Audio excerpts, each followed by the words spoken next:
Hi, welcome back to our explanation of how to use the new Koren Lev Ladaat Chumash for teenagers, the Nagel edition. This week we're going to explain another feature, and we'll use Parshas Told Us as the springboard to explain that feature, how to use it. So Parshas Told Us, at the beginning, you have here what's called this classic commentator section that's paired along questions for thought. Here you have classic commentators, questions for thought. This is great because it accomplishes two things in one. Number one, it's able to, first of all, give you the sources themselves. Notice, I'll put the text up close. Look how the Hebrew is given with the beautiful Koren font along with the English.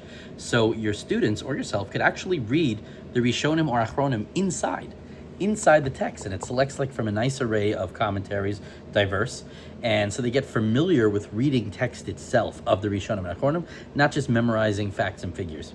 More than that, the questions for thought are directly related to these classic commentators. So for example, right, it says, Ve'ela told us Yitzchak ben Avram, right, Toldot is Yitzchak, then these are the generations of Yitzchak ben Avram. Avram gave birth to Yitzchak. And it tells us that there's these two children inside. Ve'omar Hashem lo shnei goyim v'itnech. There's you have two children inside of you. And then it says that V'yimalu yamel aledes, v'hine tomim v'itneh, right, there were twins inside of her stomach. So the pasuk to be Rishan Moni Kula Kader Sarah. The first one came out red, totally red. V'yikrush Ma'isaf. Va'achrechein Yatsu Achi V'yado Ochezes Be'eka Vesav. And his afterwards brother came out holding on to his heel. So the promise given before the children are born is V'rav Ya'avod Seir. V'rav Ya'avod Seir. Loosely translated as the older serves the younger.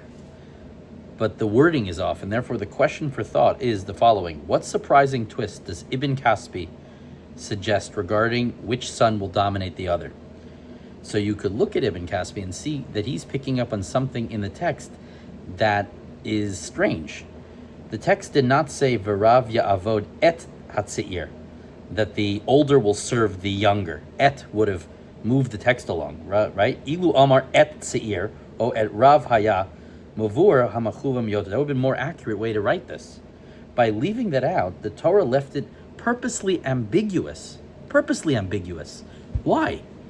And that you could begin to prompt your students and prompt yourself as to what was the implication and why did the text leave it in such an ambiguous state?